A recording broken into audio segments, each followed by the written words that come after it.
মানুষ ৩০-৩৫ বছর লেখাপড়া করে এরপরে যখন পাস করে তখন চিন্তা করে যে আমি কি করব, তাও ২০ থেকে ২৫ বছরের জন্য।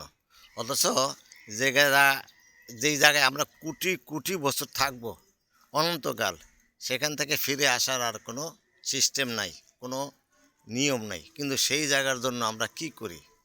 কিন্তু কিছুই করি না। এই জন্য আমাদের সকলের করা উচিত যে ৫০-৬০ বছরের জিন্দিগি থেকে কোটি কোটি বছরের জিন্দিগি অনেক মূল্যবান, অনেক দামি। এই জন্য সব কিছুর ফাজাইল লাভ এগুলো জানতে হবে, নিয়মকানুন মানতে হবে।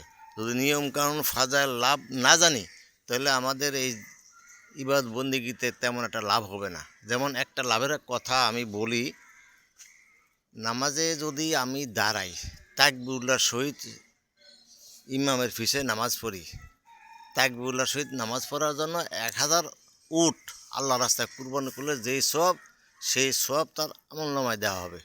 তো আমরা এটা জানি, কিছু মানুষ মানি না। এই জন্য নামাজ পড়তে হইব জামাতের সাথে, যাতে ১-২৭ আর ১০০০ উট কুরবানি করার সওয়াব পাই। আর উযু করলে কী লাভ? মসজিদে গিয়ে নামাজ পড়লে কী লাভ? ঘরে পড়লে কী লাভ? ঘরে না পড়লে কী লাভ? এগুলো একটু হলেও চিন্তা করি।